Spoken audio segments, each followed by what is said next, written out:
Hey everyone, welcome back to our channel all about BA. Since couple of my subscribers have asked how do we create a dynamic folder while we do the copy activity or while we use the copy activity, and how do we archive the files if we use copy activity like that and all. I had a couple of questions related to that, so I thought I'll post a video related to that functionality. Okay, so the requirement is quite simple. So what I have is I have a demo container. In that container I have a couple of text files. Okay, file 1.txt, file 2.txt, similarly one more text file lookup.txt. Okay, so apart from this I have other folders as well, folder 1, folder 2, something like that also I have. Okay, so what I want to do is actually this is my demo containers root folder. Okay, I am not into any subfolder. So if you look at my root folder, I have some folders followed by some text files. So my requirement is to move the text files to different folders, or copy these files to a particular folder, and once the copy activity is successful, I want to archive them to a different folder. Okay, that's what I'm going to do. How do we do it? That's what I'm going to show you in this video. Okay, it's pretty simple. What I'm using for it is, see, I'm using a get metadata activity to get the text files that I have in my demo container, which is nothing but file 1, file 2 lookup. Okay, so for that what I'm doing is I'm just getting the child items here. So this child items would be giving me all the folder names as well as the file names under my demo container, because in my DS container I'm just pointing to the demo container root. Okay, so it's not pointing to any subfolder. So if I use the get metadata activity on the root folder or root container, it will be giving me all the folders present in it as well as the files present in it. Okay, so I need to filter out my text files alone, right? So for that I'm doing a filter activity. So why I'm doing all this is this could be helpful for some people who want to implement filter and all. Okay, so we can achieve it in a different way also, but I just wanted to use these activities because it could be helpful. Alright, so in the filter activity I have to look into the output brought by my get metadata activity and filter only the text files. Okay, so for that what I'm doing is under the items column I'm just pointing to output.child items. So it will be pointing to the whole result that is brought by the get metadata activity. And the condition, if you look at right, so I'm just checking whether item.name ends with .txt. Okay, it just verifies the extension of the file being brought by the get metadata activity.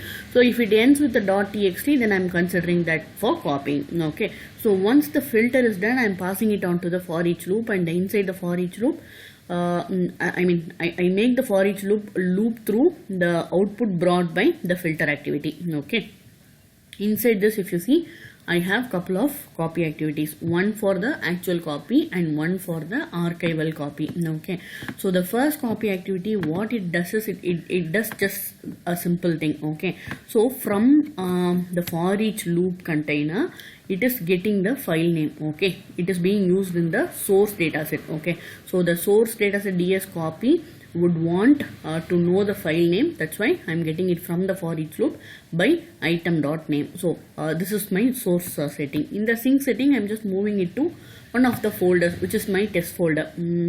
See here, so I'm copying the file from the demo container to my test folder. Okay, so once the copy is done, once the copy is successful, what I'm doing is I'm creating dynamic folder based on some if condition and then moving it into a different folder. Okay, if you look at my copy data 2, right, source would be the same. It's pointing to DS copy and we are passing the file name. So once the file copy is successful, because we are using the success criteria here, or precedence constraint if you use if you have used SSIS. Okay, so the success criteria, it would tell ADF that if copy activity is successful, archive the file. Like that we have to understand it. Okay, so source is as same as the copy data 1, and sync, if you see, right, so I'm just passing the folder name to my dataset.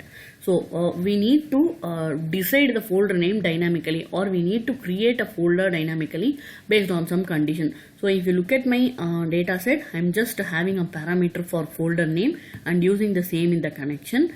And then if you come to my pipeline, So in the copy data 2, so we have to pass on the folder name, right? So for that, what I'm doing is I'm adding a expression here. So this could be helpful if you want to know how to use if statement or if condition in the expression. Okay, so what I'm doing is from the item dot name, this is brought by my for each loop. So I'm just checking whether the file name is equal to file1.txt. so if it is equal, then I'm creating a folder, or then my folder which should be created is file1 folder. Okay, if it is not file1, it can be file2.txt or lookup.txt in our case. So if it's not file1.txt, I have to create a folder by the name file2 folder. Okay, so this is what I'm using, and I'll show you the output as well. I have run it just a while ago, so if I show you, you'll understand it.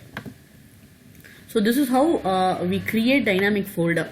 So it's in some other scenarios, right? We will be wanting to create a folder by current date. For example, if today is 18th Jan, right? So we'll want to create a folder name by the name 1801, or if it has to be in this format 18 2021. So like that, if we want to create also, we can do in the similar way. Okay, like this and all. Whenever we are moving, or the date in which we are performing the copy activity, right? So that particular date, if you want to create a folder also, we can do. Similarly, instead of this expression, we'll have to use the current UTC expression, or UTC now expression. UTC now, this will be giving you the current date. Okay, you will have to format it to a different string, and then you'll have to pass it on to the folder name, just like how we are passing here. Okay, so let me show you the output now.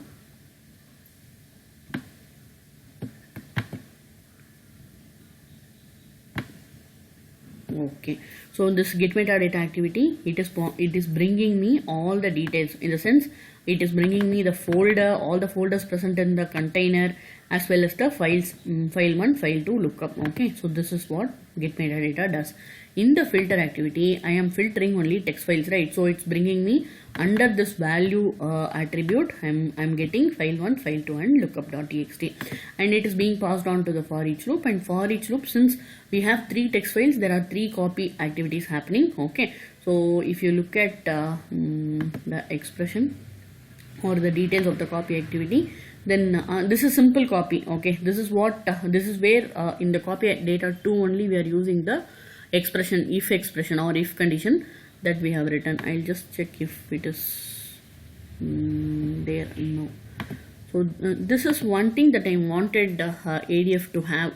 For example, we had an expression inside the activity, but I'm not sure where to look that while runtime. Okay, the expression will be evaluated, right? So that evaluated value, I'm not sure where to get it. Okay, I'll just show you how it copied and all.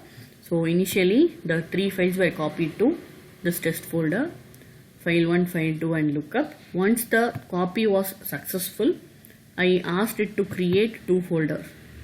I would have deleted. I will run it quickly. Okay, so if you have any idea about where do we look at the expressions that were evaluated during runtime, if you have any idea about it, please post in the comment section so that it will be helpful.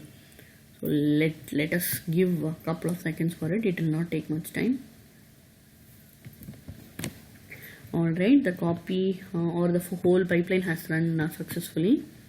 Let me refresh it. It should have created 2 folders. One is file1 folder, file2 folder. Inside file1 we should have just file1.txt, and inside file2 we should have 2 files, file2 and lookup file. So this is how we create folders dynamically. One more thing is, you would have probably known this, if the name that we mentioned in the folder name is not already present, right, in the copy activity or data flow activity or whatever be it, wherever we want to create a folder name dynamically, right, it can be given on the fly. Okay, we need not do any testing and all before we create a folder. If the folder name which we mentioned is already there, it's going to move the files to that folder. If it's not there, then it's going to create it. Okay, so there's no place to pre-check or before copying we need to check something, that and all is not required. Okay, so that's all I had for this video. If you have any questions or comments, you please let me know in the comment section, and again I am requesting you to subscribe because that's the only booster